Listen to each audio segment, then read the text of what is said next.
स्वागत है एक बार फिर से आप सभी का R study CTET point YouTube channel पे। इस वीडियो के माध्यम से आप आज जिस टॉपिक के बारे में अध्ययन करेंगे वह टॉपिक है आपका आधुनिकीकरण।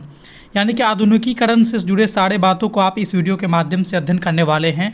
तो आधुनिकीकरण से जुड़े कौन कौन से बातों को आप आज इस वीडियो के माध्यम से अध्ययन करेंगे उस पर हम लोग एक नज़र डालते हैं। तो सबसे पहले आप जानेंगे कि आधुनिकीकरण किसे कहते हैं, उसके बाद आप जानेंगे कि आधुनिकीकरण का क्या अर्थ है, उसके बाद आप जानेंगे कि इसकी क्या परिभाषा है और साथ ही साथ आधुनिकीकरण के गुण, उसके विशेषता और उसके क्या क्या महत्व है, आप इन सबों के बारे में पूरी जानकारी को प्राप्त करने वाले हैं। तो चलिए सबसे पहले हम लोग जानते हैं आधुनिकीकरण के बारे में कि आधुनिकीकरण का अर्थ क्या होता है। यानी आधुनिकीकरण जो शब्द हम लोग सुन रहे हैं इसका मतलब क्या होता है। तो आप पाएंगे कि आधुनिकीकरण का अगर अर्थ की हम बात करेंगे तो आधुनिकीकरण का मतलब होता है बदलाव, यानी कह सकते हैं इसको दूसरे लैंग्वेज में परिवर्तन। यानी किसी भी चीज़ में एक बदलाव हो रहा है, परिवर्तन आ रहा है समय समय पे, वो चीज़ आधुनिकीकरण कहलाएगा। और ये जो परिवर्तन है हमेशा आगे की तरफ बढ़ेगा, यानी पॉजिटिव सकारात्मक परिवर्तन कहेंगे।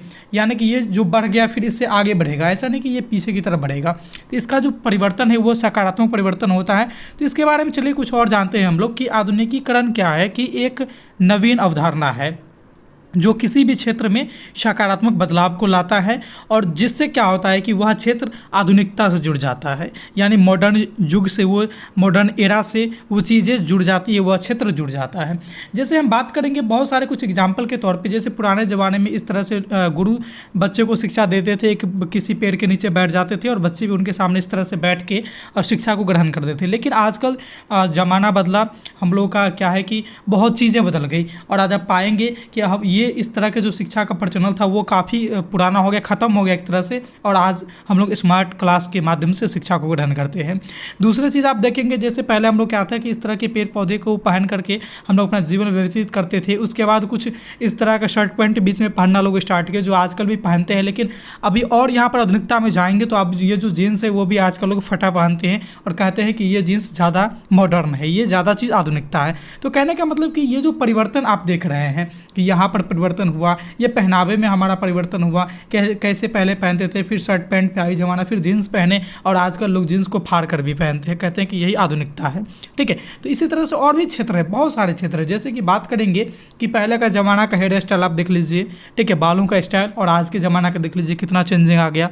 जैसे कि मोबाइल सबसे अच्छा एग्जाम्पल है कि पहले तो मोबाइल होता ही नहीं था, लेकिन मोबाइल जब से होना स्टार्ट हुआ है तो देखिए ये 5-10 साल में कितने ज़्यादा चेंजेस आए हैं। पहले आप इस तरह का फ़ोन का यूज़ करते थे जिसे 2G फ़ोन कहा जाता था, फिर 3G आया, फिर 4G आया, फिर आज देखिए आप 5G तक फ़ोन हमारा आ गया है।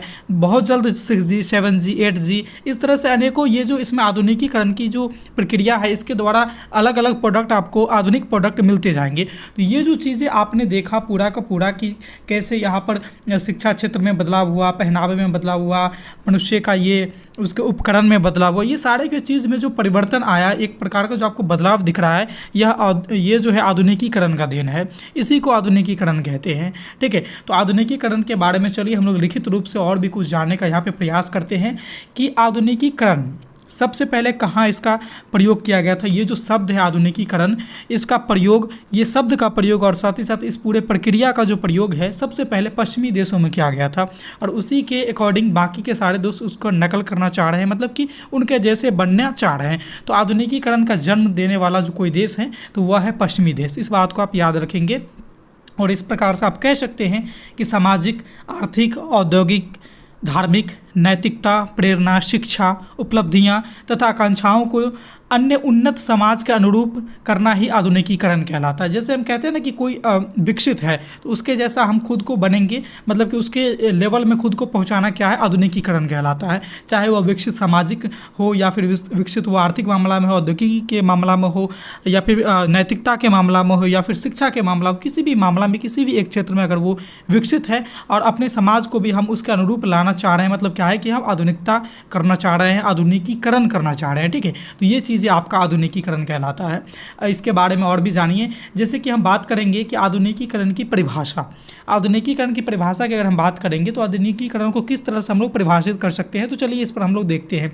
जैसे कि यहाँ पर महान व्यक्ति हैं जिनका कथन है, जिनका नाम है लिंडसे एवं बीच, वे कहते हैं कि औद्योगिकीकरण के साथ साथ आने वाले सभी संरचनात्मक और सांस्कृतिक परिवर्तन को क्या है कि आधुनिकीकरण कहलाता है। यानी कि औद्योगिकीकरण जो है आपका, उसके साथ साथ जो भी संरचनात्मक या फिर सांस्कृतिक परिवर्तन आएगा उसे क्या कहा गया है, आधुनिकीकरण कहते हैं। ठीक है, और साथ ही साथ आप एक और परिभाषा देख लीजिए, ये कहे हैं मूल स्पेंगलर और सिल्स के अनुसार है कि ये कहते हैं कि आधुनिकीकरण का अर्थ निरंतर तथा परिवर्तन करने वाले ऐसे सामाजिक व्यवस्था और तकनीकी के रूप में विकसित विश्व में लाभ पाने के लिए आवश्यक कुशलता का ज्ञान होना है। यानी कि आपको ऐसे, आपके अंदर इस प्रकार का ज्ञान होना चाहिए जो हमारा समाज विकसित हो सके। ठीक है, नए नए चीज़ों को हम उससे जोड़ सके, यानी कि आधुनिकता ला सके अपने समाज में।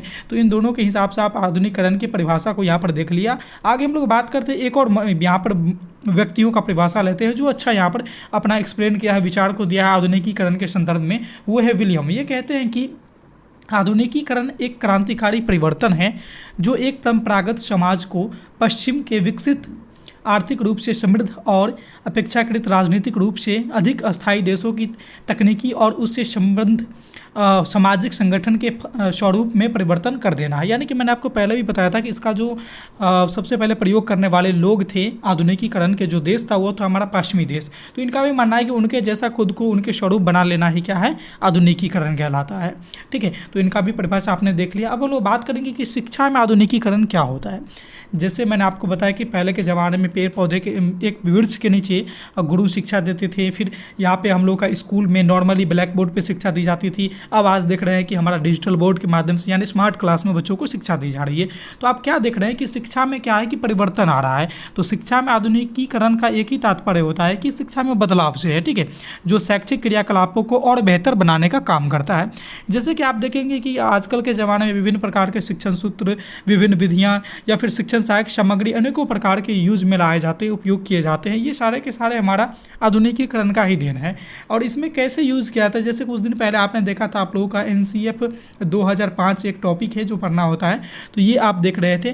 तो ये क्या है कि ये भी शिक्षा के रूपरेखा को ही बता रहा है राष्ट्रीय स्तर पे। ठीक है, और इसके आधार पे इसमें भी संशोधित करके एक और यहाँ पे बन गया है हमारा NEP 2020 बन गया। मतलब क्या है कि इसमें सब दिन कुछ ना कुछ संशोधित होते रहती है, यानी आधुनिकीकरण का काम सब दिन सारे क्षेत्र में चलती रहती है। तो ये सारी चीज़ें आपका क्या कहलाएगा, आधुनिकीकरण कहलाता है।